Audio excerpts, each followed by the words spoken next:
India started the three-match T20I series against Sri Lanka with a thumping 62-run win. Ishan Kishan, Shreyas Iyer made the headlines due to their superlative batting performances, and there was some quality bowling outings by the Indian bowlers as well. There's a lot more to discuss about the first T20I and the remaining two T20Is as well.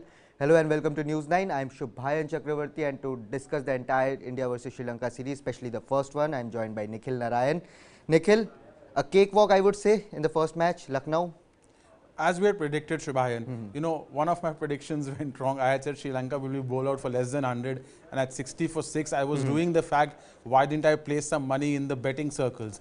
But, you know, the match was as good as over when they lost 2 wickets. A clinical performance by India. Once they scored, you know, 160 plus, the match was as good as over. Sri Lanka were nowhere in the game, completely outplayed, outclassed by a much superior team. Absolutely. We'll take a look at the scorecard as well. As you can see, India, Ishan Kishan and Shreyas Iyer were extremely good with the bat, scored 89 and 57 not out respectively, whereas Sri Lanka were only restricted to 137, that too also due to courtesy of Charita Salanka, patient knock by him.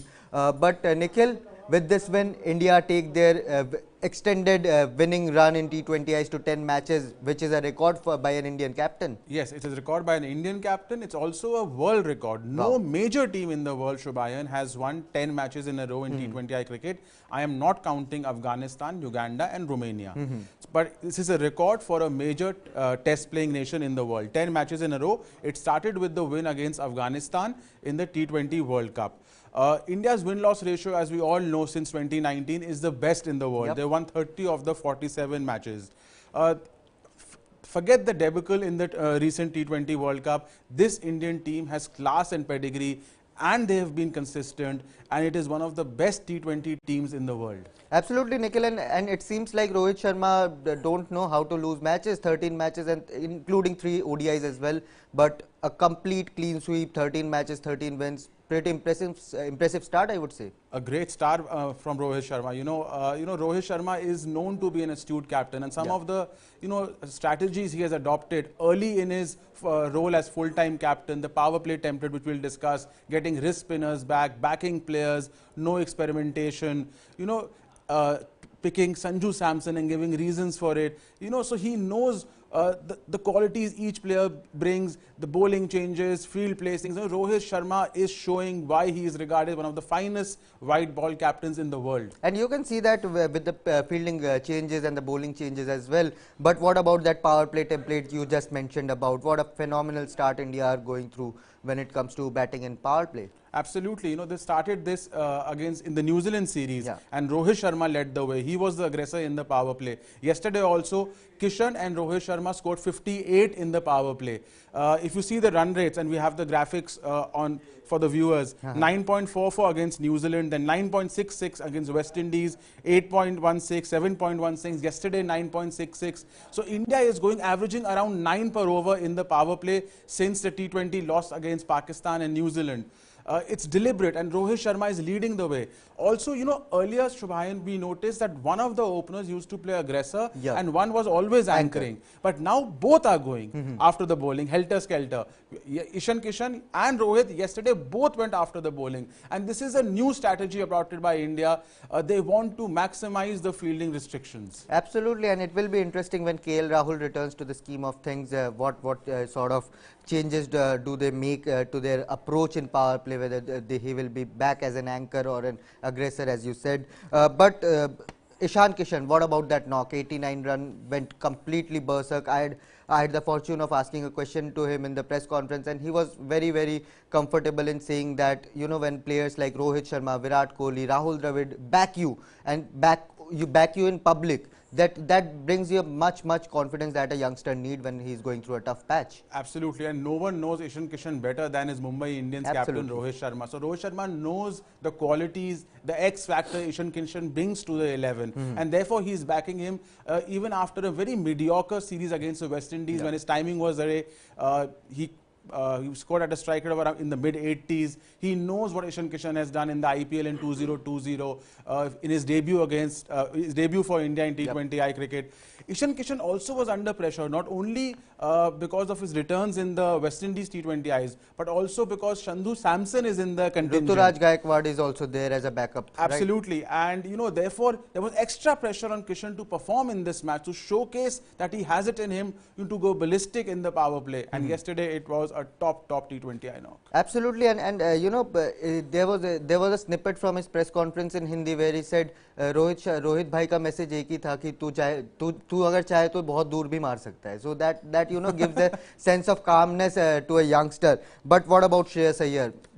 Didn't get a chance in against West Indies, but as soon as he arrives against Sri Lanka, he went completely bonkers. Absolutely. Shreyas Iyer, is one of the most consistent players in T20 cricket for India. His record for India is excellent. His record for Delhi Capitals before he broke away from them, he was a Mr. Consistent for them in 2018, 2019, 2020.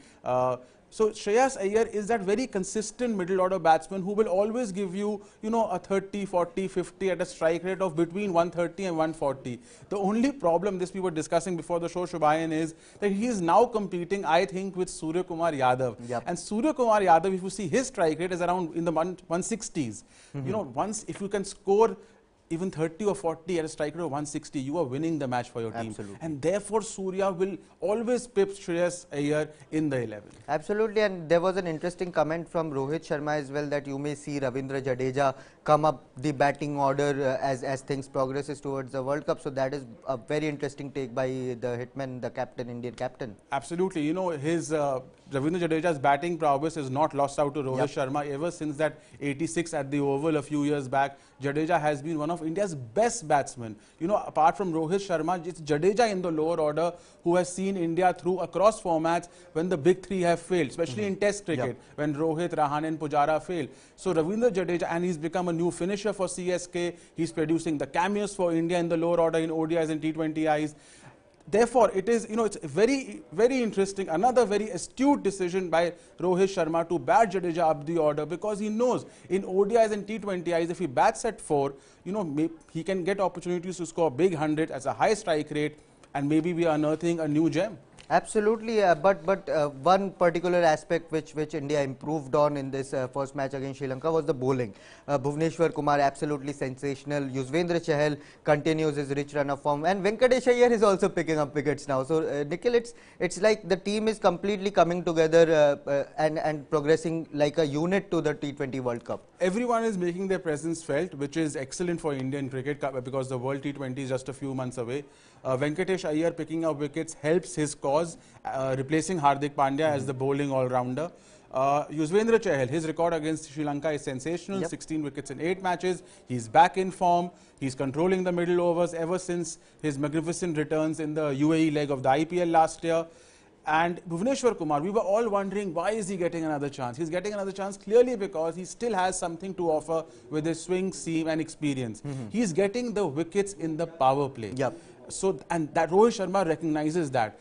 So therefore, he is very crucial to the Indian scheme of things, at least in the T20 World Cup. Yesterday, his 2 wickets in the power play of the first ball of Nissanka, one of Sri Lanka's best batsmen, and then in the second over, the third over of the match, completely sort of derailed Sri Lanka's chase.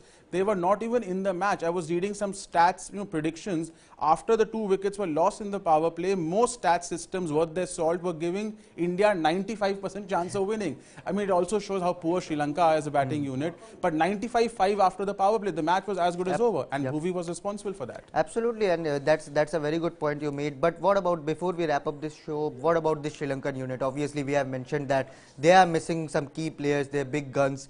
But they are a mediocre unit. They are in no match to the Indian team, we can say. They are missing 3 or 4, star players. There are only 2 class players for me in this side amongst the batsmen. One is Nissanka and one is Asalanka. Asalanka showed his class yesterday, but he was running out of partners. He could do nothing.